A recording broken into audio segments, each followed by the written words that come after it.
What's up, you guys? Sean Rossat, managing editor, FightfulWrestling.com, FightfulMMA.com. You may be checking us out on the Pro Wrestling channel right now and saying, "Oh gosh, golly, Sean, what's going on here? What's happening here?" Well, I explained this on the MMA show the other night. A couple years, or about a year ago, when I started the MMA channel, it's because James Lynch was doing all these interviews, and if you saw him, he was doing, I don't know, 15 a week. That would kind of clog up, or I don't want to say clog up because it was great content, but it would fill up our channel very quickly. And I was like, you know what? We have enough. We can do an MMA channel. Since he's moved on to the Score, I decided to give these shows a go, see how they do on the wrestling channel, which is just our main channel again. But I will upload this on the MMA side of things as well. You can still get individual fight reviews over there. You can still get Harry Kettle's interviews there. Any boxing stuff that Carlos Toro does will be over there. So still lots of stuff going on over there. I'll tell you something that's going on over here right now. Showdown Joe Ferraro. What's up? What's going on, man? Everything is good. You know, interesting couple of days to say the least. I'm back from Japan, but yeah, it's what it is. You might not be able to see me on our podcast moving forward, Joe, but this Skype gimmick we got to do, Hangouts, is going away. They're changing everything that we know and love. But you mentioned Rizin. Tell me about your experience at Rizin. I understand that Frank Trigg is adorable. He is. Yeah, there was I think every show we basically try. There's always a theme that comes out. By the end of the show, or at least 3/4 through the show, it's just something that the fighters, with some of the pre-fight questions that we ask them, because at least I'm notorious for, I don't care that you're a fighter. We know you're a fighter. We know that you put in a training camp. We know that you're fighting this person or that person, and this is what we need to look out for. Blah, blah, blah. Who are you as a human being? You know, what kind of craziness of a life do you live? And some of the stuff is crazy, but some way, somehow, something adorable came up with Frank, and I kept calling him adorable and tried to get the hashtag Triggs adorable going throughout the broadcast. But yeah, it was an interesting few days in Japan. I mean, the earthquake was one thing. Waking up to that was an interesting scenario. Come home, I got robbed. My truck got robbed last night. Like, what? It's just ridiculous. Like, yeah, we're trying to get an investigation going with the police. Another house down the road from me got robbed. It's been going on for a while in our town, apparently, and they've caught a bunch of them, but they're still going. So I'm like, all right, well, I'm going to put this on my social media. We're going to catch these guys. So either we catch them ourselves before the police do, but for their sake, I'll just be politically correct. They better hope the police catch them first. So some good old-fashioned Canadian violence. You're going to pull their shirt up over their face and uppercut them repeatedly. Put them on their skates, so to speak. That could be interesting. Now, there's a few people that would like to get a hold of these parties, but yeah, we'll leave it. They're opportunistic. They're pretty opportunistic. They're walking up and down the streets in the neighborhoods and checking for cars that are unlocked, and then they just go right away, right? So cameras are out. People will be paying attention, but yeah, looking forward to I got my own little scenario, Sean. I'll deal with it. Well, Rizin 17 was this weekend. You were there. You did some great work there. Of course, Fightful alumni Frank Trigg was there as well. Some notable names there. You had UFC veteran Oka Sasaki dropping a fight. You got some Johnny Case continuing to look very, very good. That was scary, man. That was scary. Johnny Case just, man, makes me so happy to see him doing well. Tetsuya Kawajiri emerged victorious. That's awesome. Jake Hune, a name that I hadn't heard from in a while, but Sohee Ham was really good. That one, I love that one. What stood out to you on this show? Well, right afterwards, after Sohee Ham got thrown by Jason Herzog, I don't think he meant it. It was just like she was dominating the fight, and then she went in there for the finish with the knees, started landing them, and Jason immediately went to stop the fight and kind of put his arms around her and just kind of, typical referee fashion. You toss the fighter the other way. Well, she went with the momentum. She pretty much flew across the ring. So poor Jason was taking a beating online, saying, Rizin 18, Herzog versus Ham, book it, Rizin, come on, blah, blah. So that was one thing. The Kawajiri fight, that was crazy. That was just, that dude's a warrior, man. He just kept going and going, did whatever he could, worked hard for 15 minutes. Fantastic. But the Johnny Case fight was scary because Kitioka was, they had the corner threw in the baton because he had taken an absolute beating, and it got scary. It got scary because he's taken a lot of abuse over the career, and I got scared personally. I just wanted the event to go on, and then I found myself, when we got back to the hotel, just kind of thinking to myself, like, my worst fear is calling a fight when somebody, knock on wood, dies. right? And it was one of those things where I was like, did I say something stupid? Did I say something? Was I okay? Like, were we professional? Like, because I try to be unbiased as possible, and I was scared, so we didn't find out anything until the next morning. I went to the promoters and I said, "Listen, do we have anything on Kitioko?" They're like, "Yep, passed his. They did his MRI, concussion. Obviously, the damage was there, but nothing life threatening at all." And I was like, "No, I think you should retire. I think that's enough." So that was that. And then of course the rest of the fights were pretty good. The 4-man bantamweight tournament to get to Horiguchi was fantastic. I picked wrong in both of them. Good on Okikubo. I think he got that split decision. I think it should have went the other way to Matoya, but you mentioned Sasaki. Sasaki took a right hand from Ishiwatari, and I think it was his right eye, and that was early in the fight, and he had double vision in that eye. So left eye fine, right eye double vision. Wasn't able to do much, and eventually he just got choked out in the second. So good fight, great fight, and of course that main event, Asakura is something else, man. So great fight. Seems like you had a good time. Of course, we had the full coverage over at FightfulMMA.com. If you guys are not there on fight nights for UFC shows, you're missing out. We have like thousands of comments over there. We've got to pick them. We've got a lot of great stuff over there. The Talking MMA community that has joined us just do such an awesome job of keeping things active, and I can't tell you guys how much that means to me. Joe, I'll be in Toronto next week. Interesting. These trips just keep getting longer and longer, and I'm going to be there from Wednesday till Monday. Ooh, I love it. Lots of wrestling going on, so I'll be running around like crazy, just so much happening.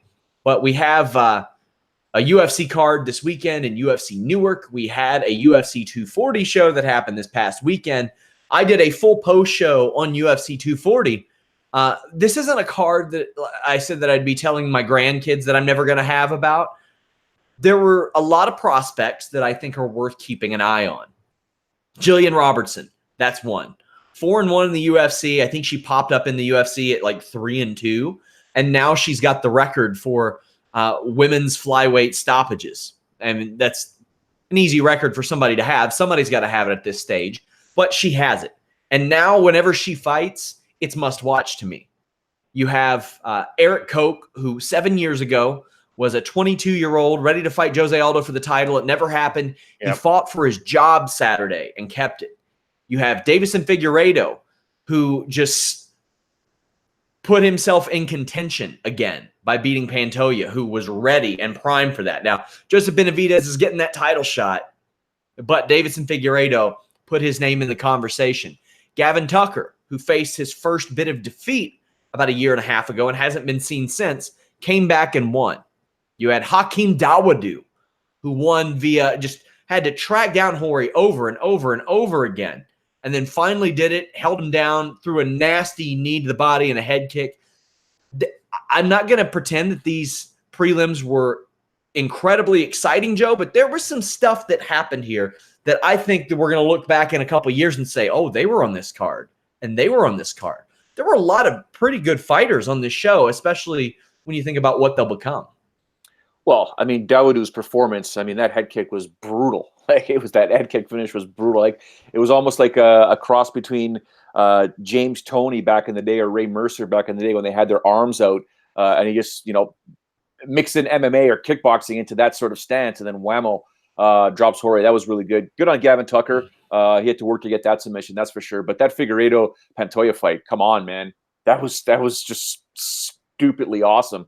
Anyone that thinks that wasn't a fan of that fight, you're a donkey. I mean, that was absolutely incredible. I mean, Figueiredo, I don't know. I guess it was a 15-minute fight. Can he do that for 25 minutes versus anybody? I don't know. Maybe at 125 you can. But, man, his performance, that first round was something else. The second round was really good. Third round, it was Pantoja kind of getting back, but not enough. But Figueiredo, man, I think we talked about it. I mean, these are the top guys. It was 3 and 4 heading into this fight to determine, potentially who could get next to Henry Cejudo or at least Joseph Benavidez eventually. So that was an absolutely ridiculously fantastic fight. And good on Erich Koch, man, 170 pounds at this point, at this stage in his career. Yeah, stay there. So the thing with Erich Koch, even though he's not found any wealth of success at featherweight or lightweight, he achieves rarefied air, Joe. He became one of the latest, and there's not that many in the UFC that have won fights across 3 divisions: featherweight, lightweight, and welterweight. Of course, we've seen some other guys do it, but it doesn't happen a lot. However, there is a woman that has accomplished that, but not in the UFC yet. She fought at 115 pounds a year ago, debuted in the UFC at 135 pounds a couple of months ago, then stepped in and beat Alexis Davis at 125 pounds this past weekend. Viviane Araújo, someone who I've been touting just heavily. I think she's ready for, when I say ready for another top 10 person, she just fought number 7 and beat her. Just cold. Wasn't in the UFC a few months ago, Joe. This is a woman who didn't have a pro fight until like a month before she was 29. She's fighting like now is the time for her to make her run, and I admire that. 1 year, less than 1 year, she's won fights across 3 different weight divisions. That is incredibly impressive to me, Joe.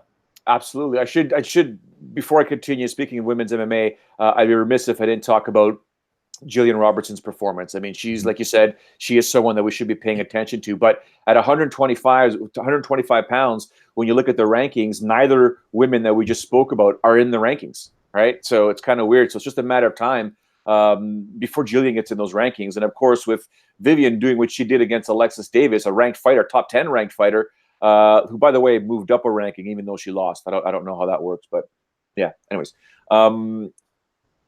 she's got skills. Competing in 3 different divisions brings a lot to the octagon, brings a lot to mixed martial arts. I'm very interested to see who they match her up against with next, because she's got the skills. She went, toe to toe with someone who's been a veteran, who's been fighting for titles for a long time. So good on her. Again, remains to be seen where she goes from here, who they match her up against. But yeah, she's damn skilled. Let's just say that.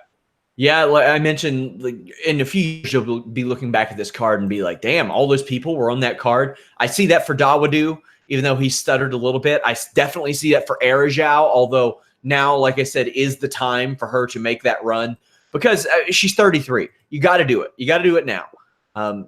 Then I see Julianne Robertson, and to me, she is somebody that is always going to be exciting because you know she can finish, and you know that she's willing to finish. I love that, and that's not something that you always see in that division, because let's be honest, sometimes you see quote-unquote technical striking battles that look more like sparring in some of these divisions.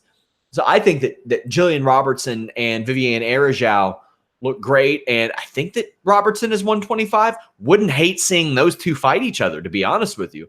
Although I know you kind of want to stack contenders as best you can whenever it comes to that. Outside of those prelims, you also had Krzysztof Jotko on the main card defeat Marc-Andre Barriault, who is now 0-2 in the UFC. For some reason was on this main card. Arman Tsarukyan defeated Olivier Aubin-Mercier. Unanimous decision. There was not a lot to these. Like, I would not recommend anybody watch these fights, Joe. No, I didn't have a chance to watch the Jotko fight either. But based on your tweets about Marc-Andre Barriault, I realized, I don't think I'm going to spend some time watching this fight.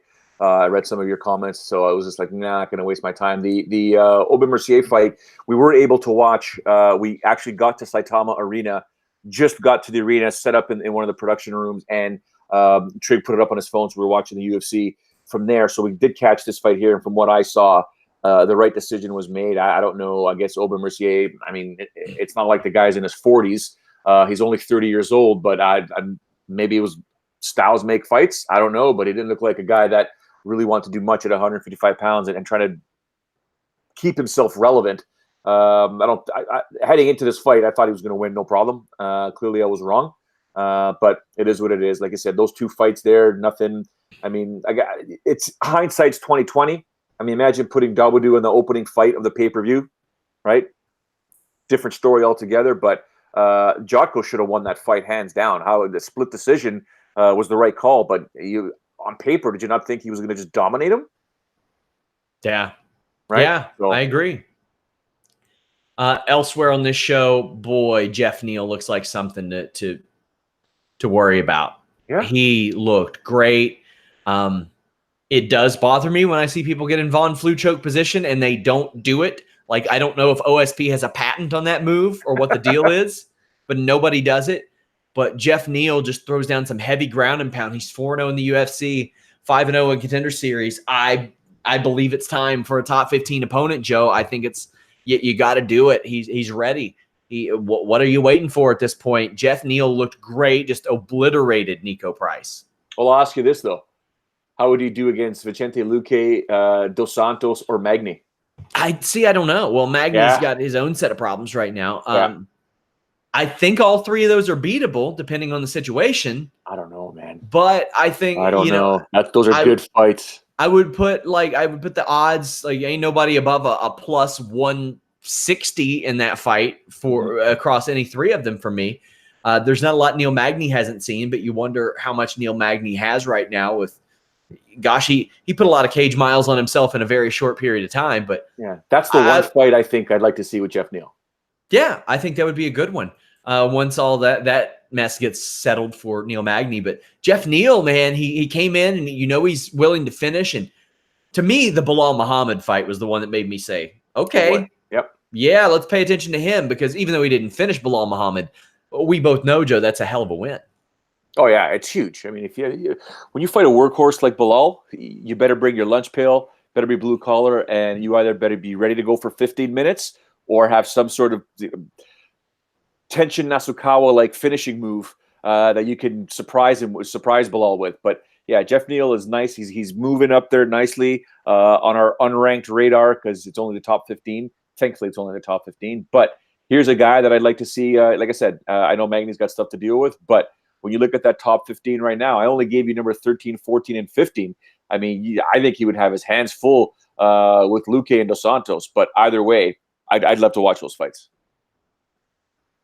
Co-main event, Chris Cyborg beats the brakes off of Felicia Spencer. Now, the women's featherweight division is in such a position that you get hit 122 times and somehow you emerge better for it.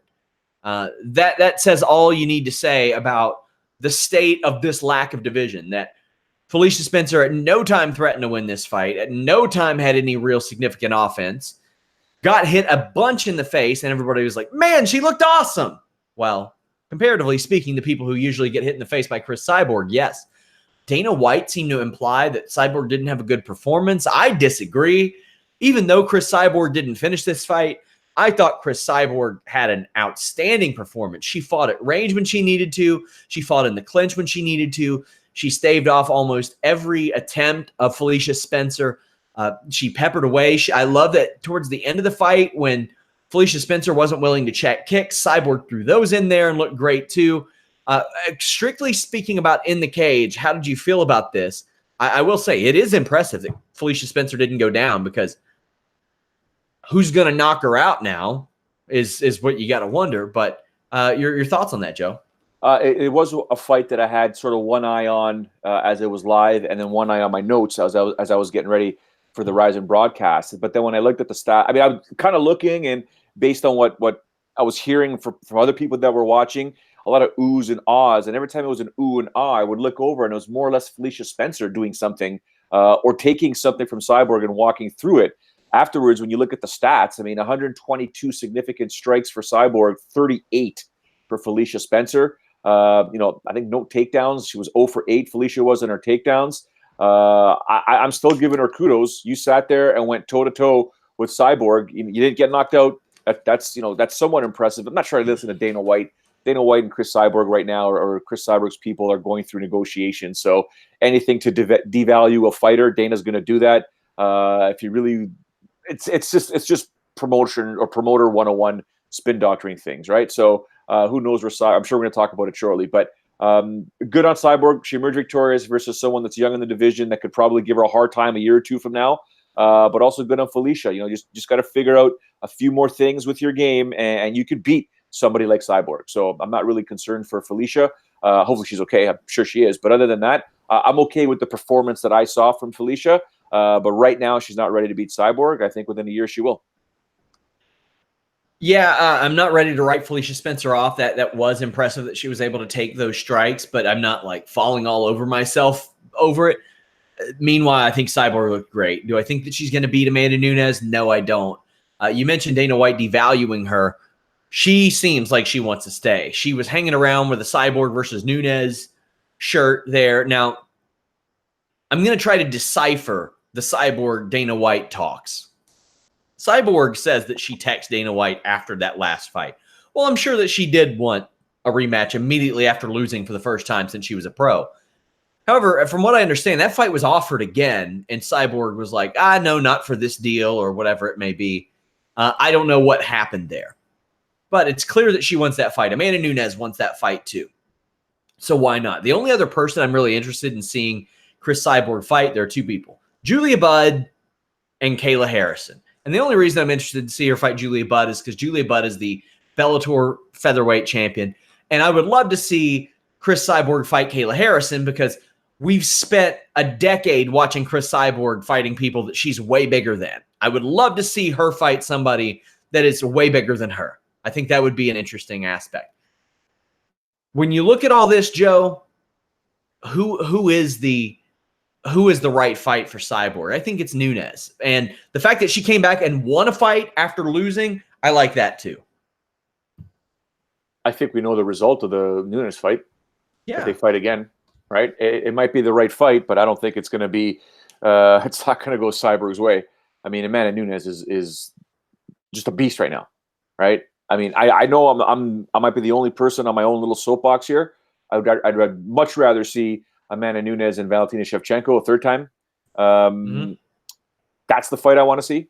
But other than that, I can see what's happening with the way they're trying to match things up at 145 pounds because she's got to defend that title, and Cyborg seems to be the only one right now that technically deserves that title. I would like to see the Julia Budd fight. I would like to see a motivated Julia Budd take on someone like Cyborg. But again, when it comes to Cyborg and the likes of Vanderlei Silva and when he was sort of towards the end of his prime, we don't know where they're going to show up. We don't know where they're going to sign. We don't know what goes through their mind. So either way, no matter where Cyborg ends up, whether she stays with the UFC, ends up with Bellator, or ends up elsewhere, we're going to tune in, we're going to watch, and we're going to see what we have to do. I just don't want a situation for Cyborg where, don't make the mistake that a guy like Fedor made, right? Fedor has never competed in the UFC, should have went in his prime, would have went down, hands down, if he competed in the UFC, if that Brock Lesnar fight happened or any other fights that took place that could have happened in the UFC, there wouldn't be much of an argument that potentially he'd have been the greatest of all time, right? Cyborg had that opportunity. We always thought that she was or at least I did, greatest fighter of all time in the women's division until she met Amanda. Right. So and here's the thing. I do eventually want to see Cyborg and Kayla Harrison, but I just know this is going to happen, Joe. All that talk. How long did we have to deal with hearing that people like Ronda Rousey were scared of Chris Cyborg because they wouldn't go up to 140, 145 pounds? Meanwhile, I mean, it's pretty common knowledge. Rousey was ready to fight Cyborg at the Staples Center when she fought Carmouche. That fight was supposed to happen. They couldn't put a deal together with Chris Cyborg. They wouldn't pay her the amount that she was worth, and that fight didn't happen. I guarantee there's a bunch of Cyborg will not want to go to 155 pounds. She will not want to. No. Like so many other women did for her moving up to 145. Now, we'll see how that goes, but those are the three fights I want to see. I want to see Amanda Nunes. I want to see Julia Budd, maybe. And then I want to see Kayla Harrison in some degree. The only problem is, Joe, they're all three in different companies. Yes. And hey, you know what? If Valentina Shevchenko beats Amanda Nunes, for some reason I wouldn't mind seeing that either, just out of the sheer fantasy aspect of it. Do I think that would bode well for Shevchenko? Probably not.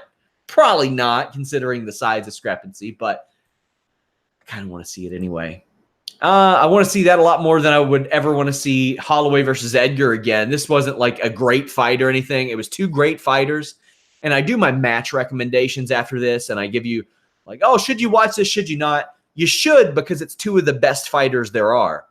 But there wasn't a lot to this fight. Max Holloway won. Frankie Edgar didn't look out of his depth. He didn't look like he needed to retire. Fortunately, he said he wasn't going to retire. What do you think of this, and what do you think about Frankie Edgar's future? I just wish somebody would have told me not to watch the fight with commentary on. I think that was, I might sound like a hypocrite because I'm a play-by-play guy myself, but I might rewatch this fight without commentary. I mean, based on what I saw, I got to the point where I just turned it off. But what I saw, Max Holloway won this fight fair and square. Definitely not 50-45. I disagree with that scorecard, but it just seemed like every time Max would throw something or land something, it was like the greatest strike or something ever thrown. And that everything Frankie was throwing and landing was it's okay. Made you feel like that Holloway was winning every single round, at minimum 10-8, maybe some 10-7. That's what it felt like. And I was like, this is ridiculous. So, I started watching without the commentary and then started seeing where Max Holloway was winning over Frankie Edgar. Frankie Edgar, he did the best he could. People could say it's a biased opinion from my end. I love Frankie. Frankie's my boy. But he did not win this fight. Did what he had to do. Very difficult to deal with that reach, as we can see. And Max Holloway is something special, man. The guy's a stud.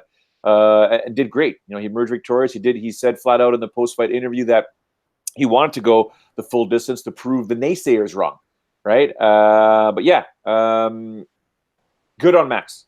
Fantastic by Max. Good on Frankie for, at his age, it's not like he's old, but in MMA age, he's kind of old, stepping in there and going toe-to-toe with who many believe is the GOAT at featherweight. So good on him, and good for both guys for putting on that type of performance. Was it Sean Ross Sapp, stellar, get a ribbon, get a trophy, get a recommendation type of fight? I agree. It wasn't spectacular. It was very neutralizing per se, but I enjoyed it. Again, my bias to Frankie Edgar is one thing, but I did enjoy the fight. Sucks he didn't win, and it sucks being around people that at the time when the fight was going on, we're all cheering for Holloway, and I'm sitting all by myself with my arms crossed and the only Frankie Edgar fan watching the fight. So, I'm interested to see where Frankie's going to go from here. I know Joe Rogan had mentioned 135 pounds.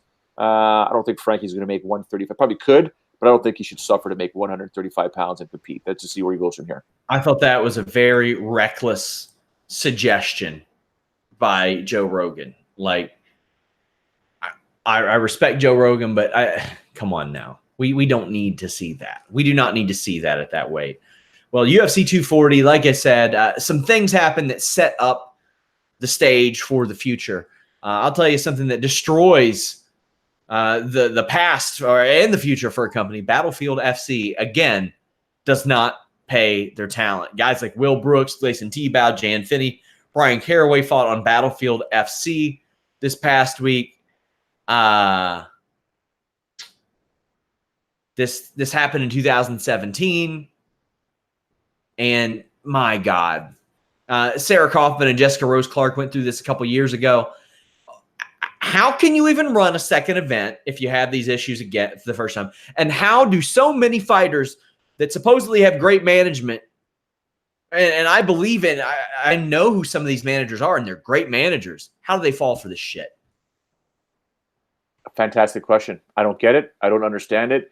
I mean, at this point here, the only way you should have a fighter show up and compete here is to get the money ahead of time, and no promoter is going to give you the money ahead of time, right? Like, I mean, if it's the second time it's occurred, just don't even bother. Just know who's involved behind the event, know the names, know the parties involved, and if they get involved with any other new, quote unquote, new promotion, stay away, because it's not cool. It's not great for the fighters, and it sucks. Absolutely sucks, because nobody wants to put in a training camp.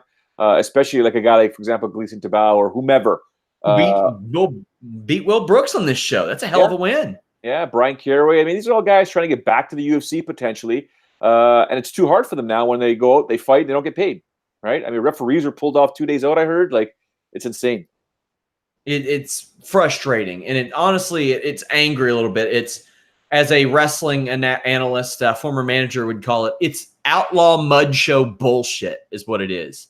And I don't like that, man. MMA has come such a long way, and we don't need stuff like this. Don't need stuff like this. Dana White implies that Conor McGregor might be on standby for the upcoming Poirier versus Khabib fight. I bet. They ain't doing that without a media tour. Come on. No chance. Tony Ferguson should be on standby for this.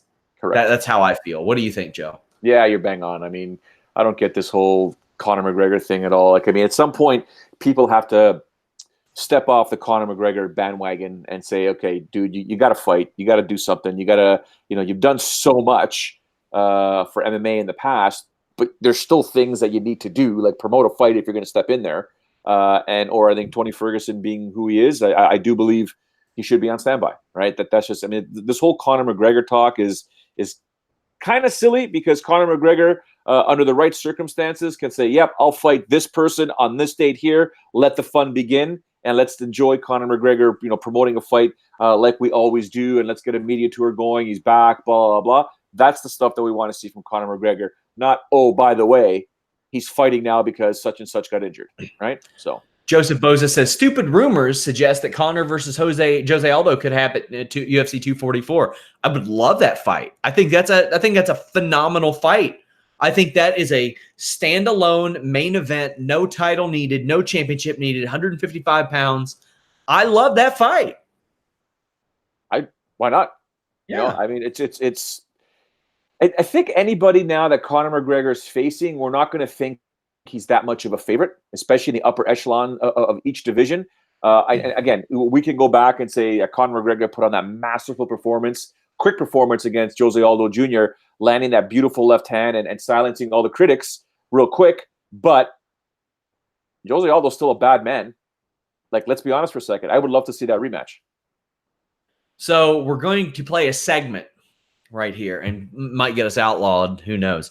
Do you believe Dana White? Wish I could add some fancy music, but I'm too lazy for post-production. Dana White says Conor McGregor could be a late replacement at UFC 242. Do you believe it or not? No, I do not believe it. Dana White says that BJ Penn's next UFC bout is going to be his last.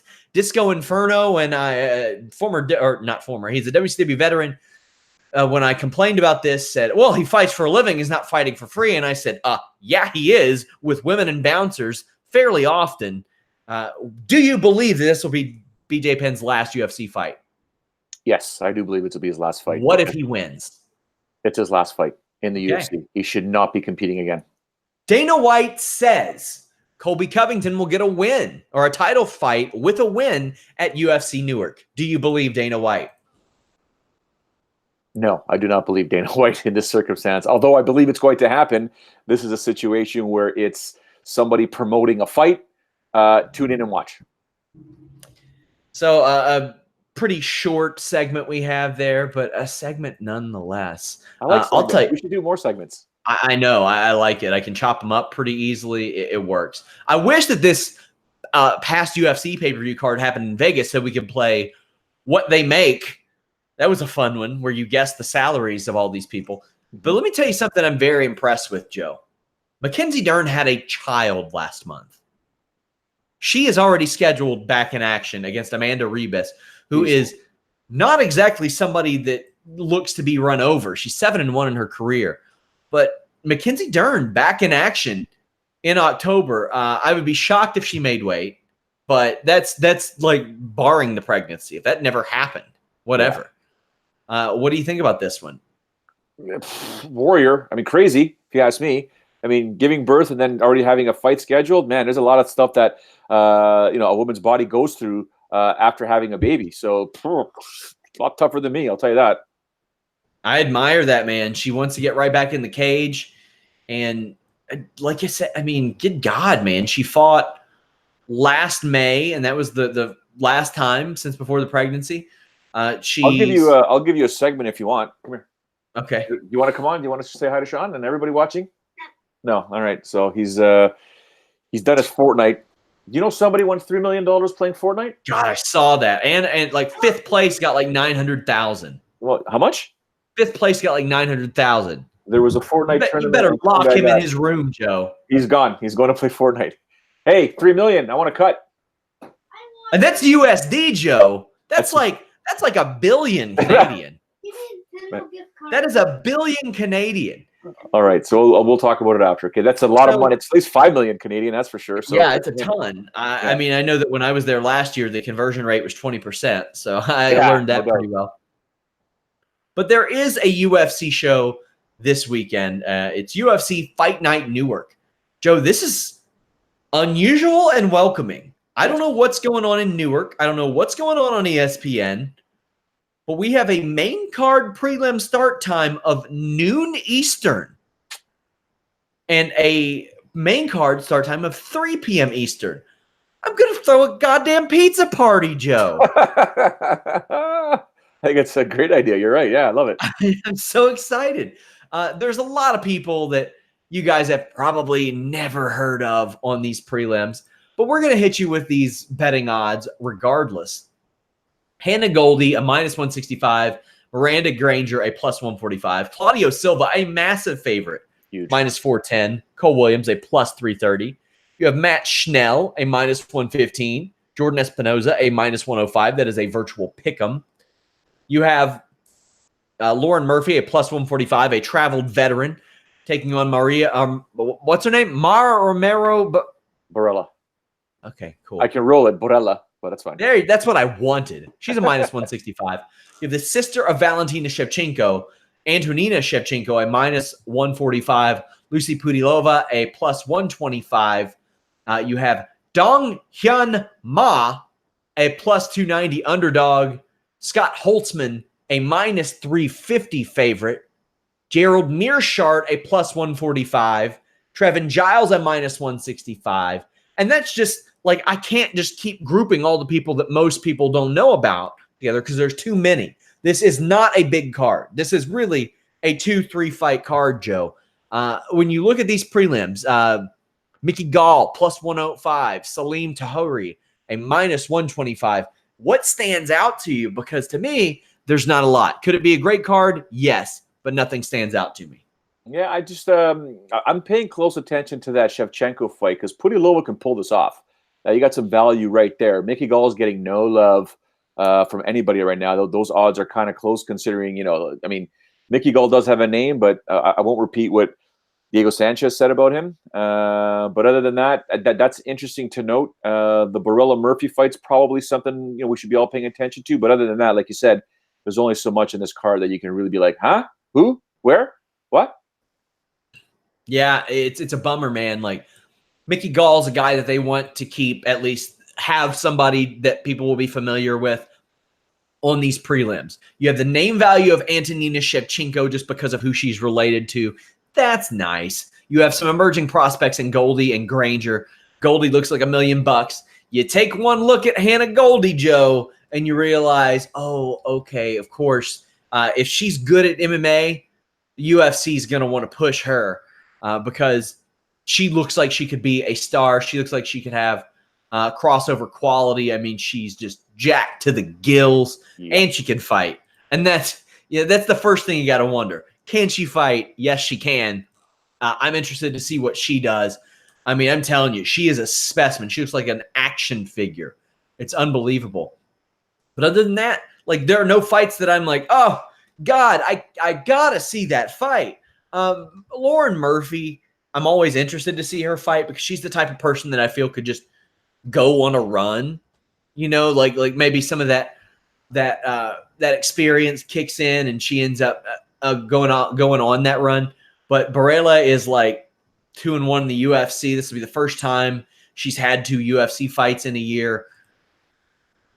Just doesn't do it for me. Lauren Murphy will hang around no matter what. But I'm picking Goldie, Claudio Silva, Borella, probably Espinoza, Shevchenko, and Gall to win these fights.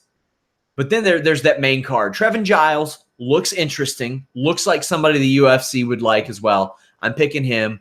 I got Holtzman over Dong Hyun Ma. Joakim Silva probably over Hak Parast. That fight is +205 Silva, -245 Hak Parast. But I can't think of anything here that makes, say, my cousin who makes sure to catch the big fights say, oh, yeah, I'm going to watch that on the prelims. Nothing. No. I am interested in Darko Stasic. He's a -130 against Kennedy Nzechukwu. Any thoughts on Stasic or his opponent as we go into the 2 fights where people actually know who these guys are? Well, in terms of Darko, I mean, I've heard the name on numerous occasions. I think I watched 2 fights ago, and I forgot who it was. Obviously, I've seen his UFC fights, but that Kimball victory was ridiculous with the elbows.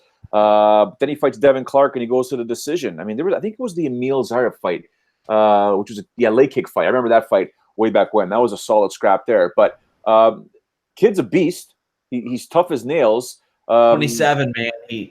That Devin Clark loss. I think Devin Clark is a little bit better than a lot of people think he is. He's had some rough goes of it, but yeah, I mean they put Stasic in there against a guy who had a lot more UFC experience than him. Yeah, I mean Kennedy goes on Dana White's Contender Series. He emerges victorious, then comes to the UFC and then gets triangled right late in a fight. So it's tough to say. We'll see how this fight goes. I mean, both of these guys can finish fights early and find themselves in a bit of trouble if the fight does continue past the second. It goes into the third round. So remains to be seen. And Stasic going to the decision with Clark. I mean, that's just how Clark wins his UFC fights. He's never had a finish. Yep. He grinds people out, manages to emerge victorious. I think this fight is going to be very exciting, but we'll see how it goes. And then Jim Miller versus Clay Guida. This will probably be pretty good. It doesn't mean a damn thing, Joe, and that's a bummer. It doesn't mean a damn thing, but it's your senior circuit card. That's what it is, or fight. It's a fun fight. It's a fun fight. These guys seem like the kind of guys that have faced each other 237 times. Yeah. I don't know. Have they ever fought? I don't think they have. I don't think they have, no. They seem like the kind of guys that would have fought a lot, but they haven't. So here's the thing. Clay Guida beat BJ Penn. What does that mean? Who knows? But he's won 3 of his last 4. You've got Jim Miller, who's won 2 of his last 3. Somebody got to win, Joe. That's the joy of this. Yeah. Somebody's got to win, and they're a little bit more relevant again. Nah, I don't know. I don't know if they're at least as far as the UFC marketing machine goes. Sure. Could be, yeah. I mean, this one here to me just screams 15 minutes. It's going the distance. I mean, can Jim Miller submit Clay Guida? Absolutely. Can Clay Guida TKO Jim Miller? I don't know. Right? I mean, he's not going to knock him out. I don't think he'll knock him out. So if anyone has more of an opportunity to win this fight, I think it's actually Jim Miller. He's the favorite at minus 175. So remains to be seen. I just think that it's a fight it's labeled as 15 minutes. Maybe there's one of these guys has an ace up their sleeve we don't know about. We'll see. And we've seen them compete forever. So surprises aplenty. Who knows? Main event. Now, this one matters. This is a fight that matters, but only Colby Covington's getting a title fight with a win here. Minus 225 over Robbie Lawler, plus 185. Robbie Lawler can punch somebody in the face and put their lights out, Joe, but Colby Covington is very good at MMA. How do you see this one going? Keeps his distance. I wish I could find out more if they've sparred. I'm sure they have. An American Top Team, right? That's the real litmus test that we should probably be paying attention to. But the odds disparity, the separation between, minus 225 for Colby Covington and a plus 185 for Robbie Lawler. That's pretty big, all things considered. But Colby Covington has a way of making things difficult for people, has a way of using his range, using his wrestling, using his speed. Not super fast, but enough to annoy. Using his range and distance. It'll be interesting to note if Robbie Lawler can close him down and land a bomb or two, because if he can't and he doesn't, Colby Covington's got 25 minutes to showcase his skill set and en route to Kamaru Usman. So interesting. Now, though Robbie Lawler does have that reputation of being able to put your lights out, he's not finished a person since 2015. Yeah. Joe, he's not finished anybody before the 5th round since 2014. He's not finished anybody in the 1st round since 2013. That all bodes very well for Colby Covington, I believe. Booking of this fight. Before you say anything else, I want to put a little bit of a caveat on that. Ben Askren about went to sleep. That's a good point. That is an incredible point. Cold in that 1st round for the love of all things holy. I don't know how he stayed awake because he took a knee to the face versus Masvidal and was out cold instantly. Right. And the next thing you know, but before that, he fights Robbie Lawler and had his brains rattled and wouldn't go to sleep. So interesting. Yeah, you are completely right. So that ability is there. When putting together this fight, it's very confusing to me, Joe. You put a guy who's lost 2 in a row, who's lost 3 of 4, up against a guy. Oh, by the way, his one win is against Donald Cerrone, not in the division anymore. His last one before that, Carlos Condit. I don't even think he's active anymore. You put him up against the guy who should have the title shot right now. All due respect to anybody else in that division, but it should be Covington fighting for the title right now. But without this fight, is that a little weird to you? Yeah. 3 out of 4 losses, 3 out of 4 fights you lose. You lose 2 in a row. Oh, hey, we're going to put you in there against a top contender. No, man. Yeah, you're right. You're absolutely right. It doesn't make much sense because coming off, he lost the title. You're right. He lost the title. Then he fights Cerrone, and then back-to-back. Yeah, you're right. You're absolutely right. I mean, again, we can harken back to the fact that this should have been a rematch with Ben Askren, but things have changed in the division so much since they've competed now, so I could see that this booking was made when. It's all good. But, yeah. Well, I'll be here. I'll be talking about the show this Saturday. We will, of course, put this show up on the MMA channel as well. But I'm going to try them out live over here for a little while, see how engagement works. If you guys want to help us out, leave a thumbs up. We're going to start doing the super chat gimmick over here, too, where if you want your comment or question read on the air, donate a super chat, and we'll do that. Joe, what do you got going on this week? Actually, before we get to what's going on for me, I think Joseph Boza's got a bit of an interesting comment. Dana's using Robbie to get Colby out of the picture. This main event is weird. So here's the deal. Obviously, this is beyond conspiracy here. This is a total conspiracy. But what if someone from AT&T, and we can name at least 2 or 3 people at AT&T in the brass there, that told Dana, look, Robbie Lawler will destroy Colby Covington if you want Colby out because he's no longer with AT&T pretty much. Robbie will do it. And this could be a situation where Dana's diverting, and if Lawler takes out Covington, is that a way for him to get rid of him some way, somehow? Right? I think it's a fantastic conspiracy theory, Joseph Boza. But again, it remains to be seen what will happen because according to Sean, Sean mentioned, Robbie hasn't done much knocking people out. So again, it remains to be seen, and it's a good thing. We'll be paying attention to that. But thank you, Joseph, for posting that up there. As for what I'm doing, first things first, the wife's birthday tomorrow. It's probably my best interest to ensure I purchase a present for her. Yes. Yeah, so this guy here has got this weird octopus hat on right now. We're going to head out momentarily. And then, do you want to show yourself or no? Show yourself. And then I got some, obviously some, can you see him? Wow. On land, alive. Yeah. He wants to just show off right now. I respect it. I'm a member of the Kraken fight team. So, yeah, I mean. He's got his Kraken hat on there, and, he's probably going to get in himself trouble. Thank God he's not in school. We got to hire him to come to Empire Fight Series and walk all of our guys out to the cage in an octopus hat. I think he's officially challenged you, Sean. Man, I hate Monopoly. I'm sure that version's better. Monopoly sucks. It always ends in kicking over the board after 4 hours. Yeah. I can't handle it. I can't handle it. I absolutely love it. Anyways, lots to do for me over here. Lots of work catching up here. And then other than that, watching some fights, man. Looking forward to this early fight time because I'm having a barbecue on Saturday. Ooh. You know what'll be on the background, right? Yes. Guys, leave us a thumbs up. I can't tell you how much that helps and how important that is, whether it be here or the MMA channel. Subscribe here and youtube.com/FightfulMMA Boxing. Until next time, guys, we are out.